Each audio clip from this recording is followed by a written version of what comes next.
Hello, I'm Irvin. This is my video project for the supernatural that I'm 23 years old. Right now I'm studying at the WAPS on the Bachelor of Modern Languages. For my supernatural topic, I choose the lycanthropy.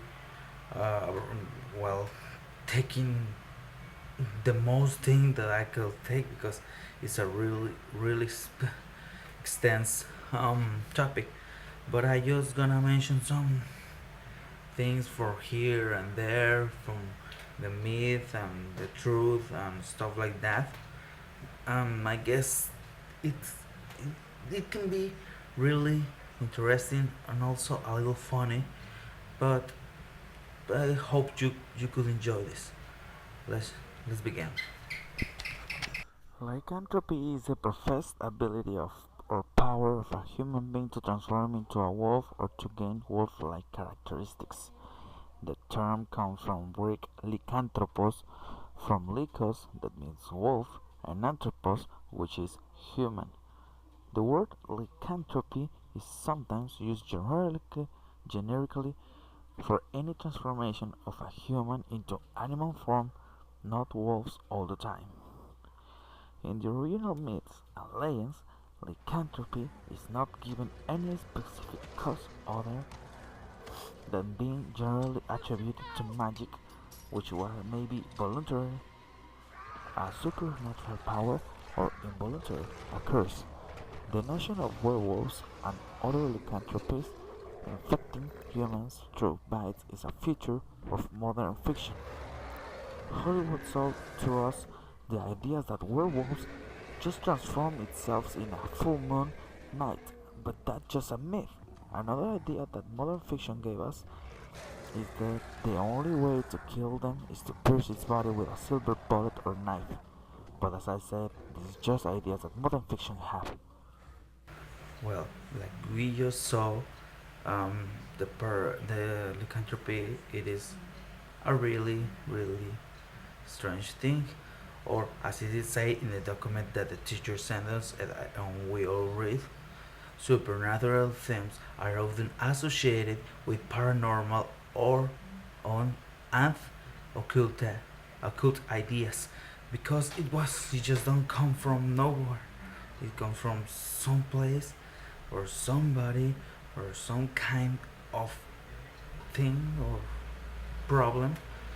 It's just more like a cursing, or even not a cursing, and don't, but more like I'll say, um, for a voluntarily, because some tribes on North American tribes and also African, sometimes they think they had the the the spirit of uh, of an animal, not all the time a wolf, and this is a real cool thing, but I guess this fits in the other one.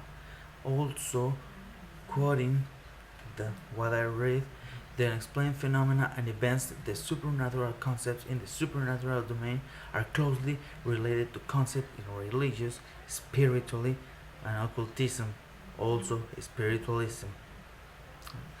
But this is about fictional lycanthropy. That lycanthropy that it isn't about, or doesn't real or supernatural. Well, let's get the other the other face of the coin. On the other hand, we have clinical lycanthropy, which is defined as a rare psychiatric syndrome that involves a delusion that the affected person can transform into, has transformed into, or is a non-human animal.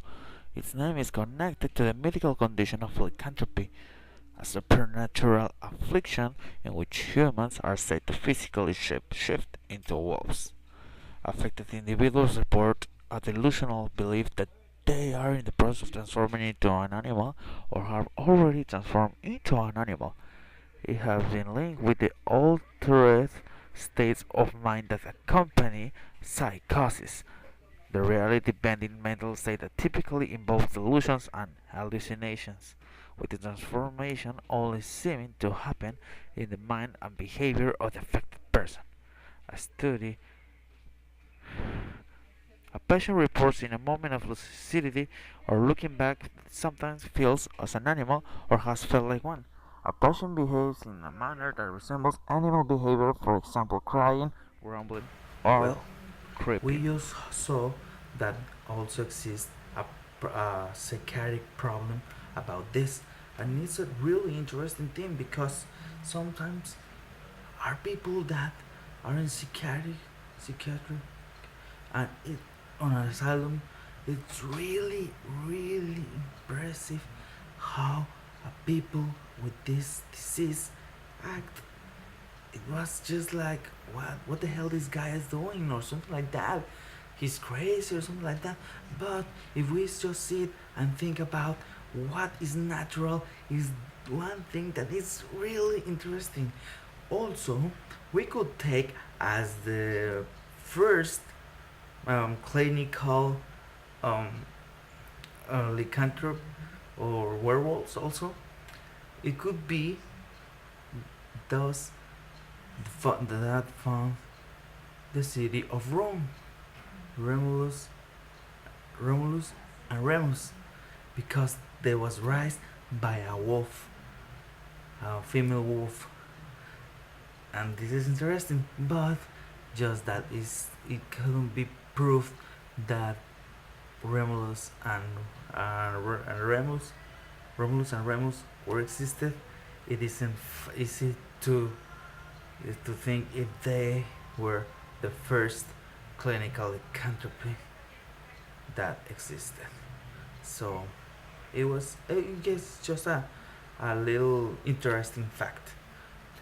Let's continue. Just to conclude, I could say that the lycanthropy has its real part and the supernatural part, that it works against all natural things or natural stuff that will be considered as normal things, and some ideas that even modern fiction put on our mind. It was interesting, but we can prove that it exists or it doesn't exist. But it more proof that it doesn't exist. But these guys, the clinical lycanthropy, it really exists. So be careful, because it could be in every place you don't know. So be careful and save some silver bullets if you need.